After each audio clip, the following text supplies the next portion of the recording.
Good morning, beloveds. I stole the warm seat from the cat, so I felt guilty, so I turned on the heating pad and it's warming up, and in a minute he's going to notice it and go, oh. But right now, he's going to come and make a cameo. That's what Bill Birch used to call them. He would call them cameos. And one of the cats would pop up on the screen. So, all right. I got up early and I'm still running late. Go figure. We had an amazing soul session last night, and then Facebook refused to let me download it. I'm just like, this is not, no. So I got it up early to, one, I needed to wash my hair, and two, to see if I could argue with Facebook and win. So, that's the amazing soul session is up on YouTube now. You don't need to mark that. If you knock the camera over, come back here. Come back here. Okay. It is October 20th. Our title is A Miracle. The first quote is, a faithful person shall abound with blessings, and that is Proverb 28:20. The second quote is, the possibility of life is inherent within the capacity to imagine what life is, backed by the power to produce this imagery or divine imagination. And that is The Science of Mind, page 187. I'm pretty sure that says 87. Yeah. Okay. A friend called to ask for prayer treatment for the return of his missing car. He had been on business in San Francisco, and when he returned to his parking space, his car was gone. He did the usual things, checked the street, searched the neighborhood, called the police. According to the police, 25 cars had been reported stolen that day. They helped him search, but to no avail. He sadly came home and asked for help, saying he could use a miracle. In essence, I told him that nothing is ever lost. That which truly belonged to him wouldn't be taken from him, and his good would return to him. The young man expressed hope and accepted the possibility that his car would be returned. The miracle came the next day. A man called to say the car was parked in front of his house and asked my friend to please come for it before it was towed away. It was in perfect condition, and all his business papers were intact. I trust the power greater than I am. All possibility, which I can imagine, is mine now. Nothing that is rightfully mine can be taken from me. Anything that appears to have left me is returned to me, or else I receive something better. I believe in and accept a miracle. The universe provides for my every need, and I joyously accept my good in every form it takes. And that is MM. I believe that's Marilyn Mooney. Okay.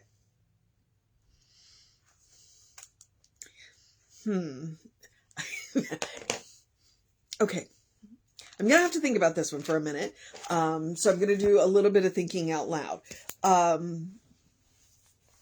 Because it's a story, and I don't know where to go with the story, but what I am going to remind you is, that's called hardball metaphysics. It is absolutely believing no matter what the appearances say, that it's going to happen. And sometimes we're really good at it. And the times that we're really good at it are those times when we need a miracle. The rest of the time, we just kind of go with flow and let what happens, happens. And yet miracles happen around us all the time, and we don't notice them because they look ordinary. But if you start looking at the world, then you start to see the miracles. It's like when you see how our bodies are designed and how our bodies work, it's absolutely a miracle.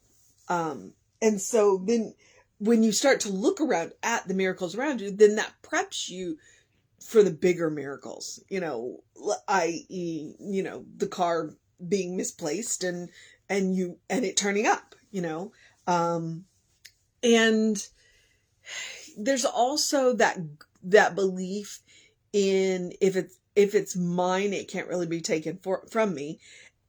But sometimes we have to let go of things to get something better. And that's one of the things that she did say, yeah, that heating pad's starting to work, isn't it? You can kind of see him right here because the heating pad's heating up. Sometimes we have to let go of things so that we can have that something better. Because that's one of the things she says down in the treatment is anything that appears to have left me is returned to me or I receive something better. Well, sometimes if our hands are so full, then we don't have the room to accept something better. And so we need to let go of something to accept something better. So, okay, because it's called a monkey trap.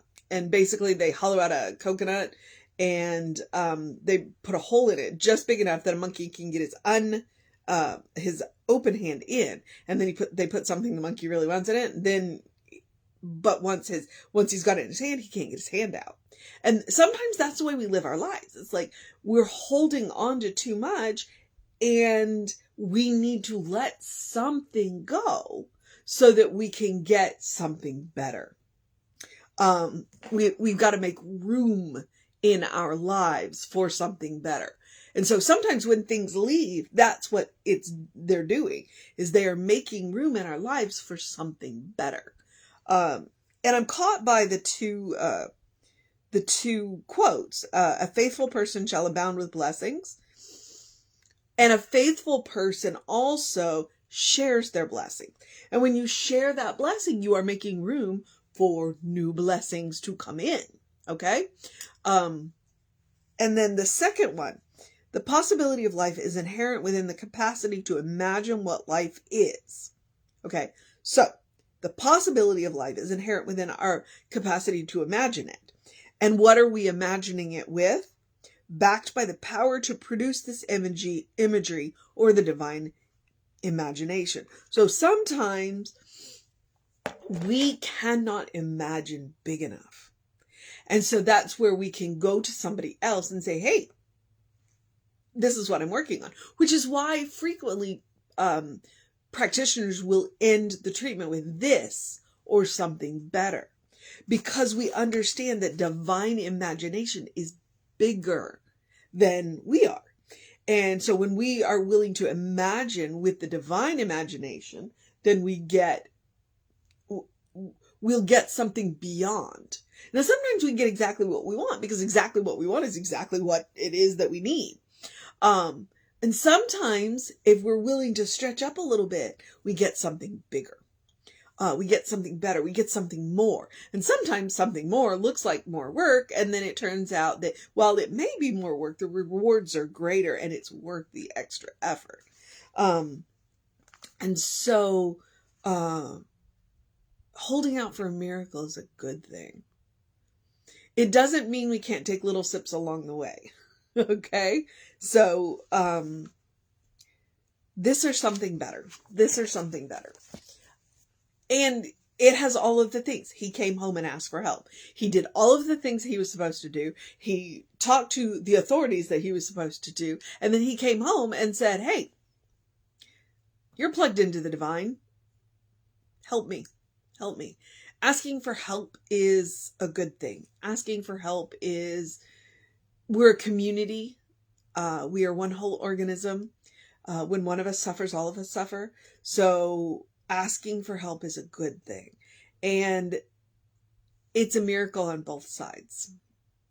Because when you get to be the answer to someone else's prayer, it's an amazing feeling.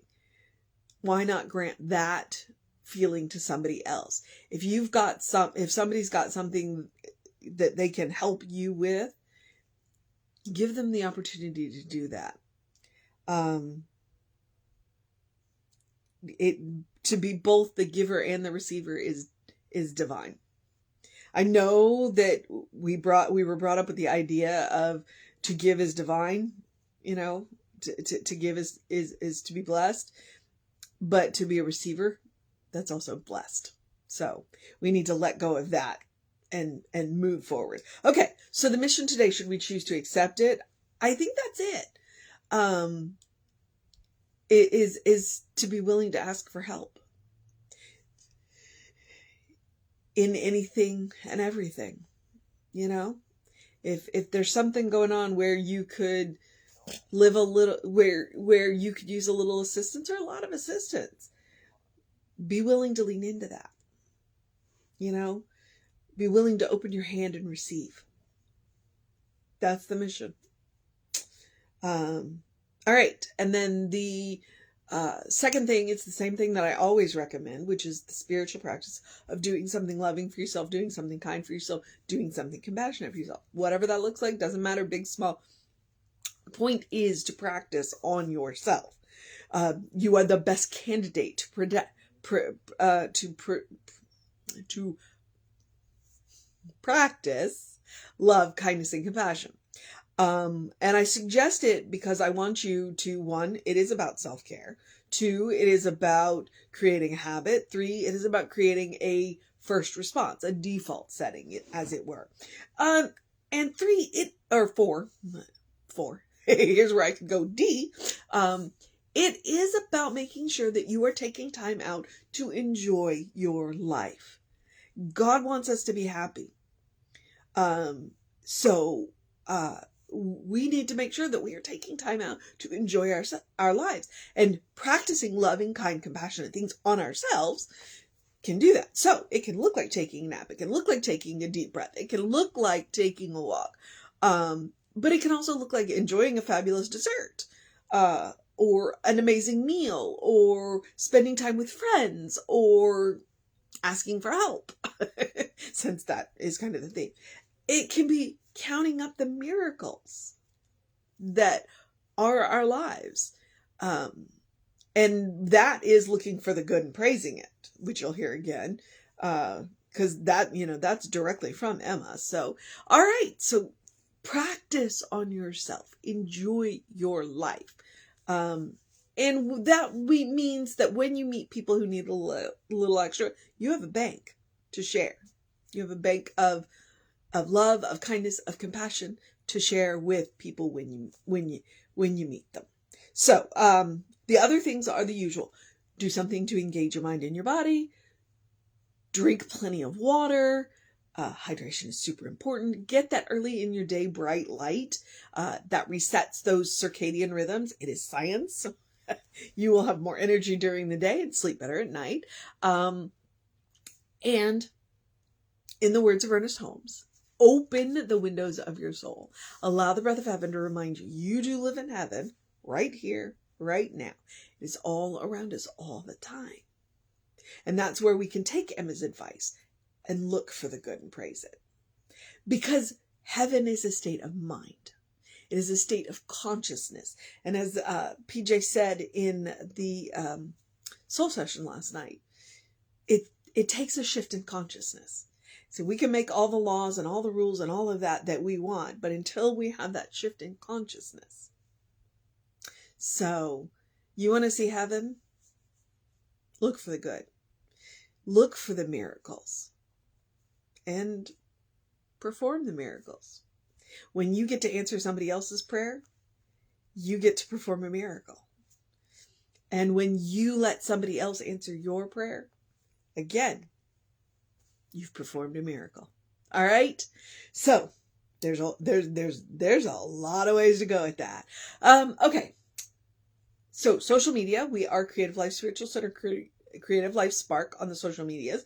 I am the Running Rev Ryan on the social medias that I am on. I just added a new soul session up to the YouTube channel, so please go check that out. There was a lot of really good information. We're going to go and add the links that are in the Facebook to the YouTube, because she referenced some really good books and a couple of really interesting studies. So, or movies. So we'll get those in there. I think that's what I know.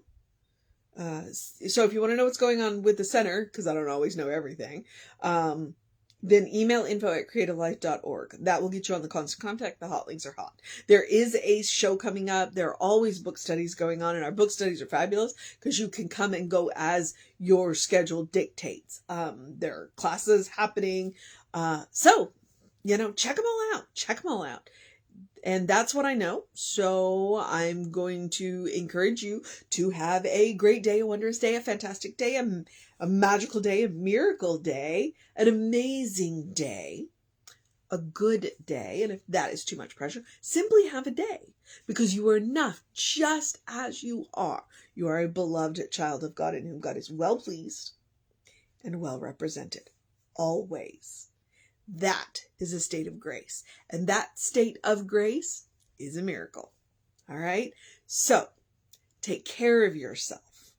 Know that you are loved. Know that you are that beloved child of God. You will never look in the eyes of someone that God does not love, including when you look in the mirror, especially when you look in the mirror. So, Reverend David should be on around 5 p.m. with you. I will be back with you at 9 a.m. tomorrow. So, take care. Know that you're loved, and I will see you next time.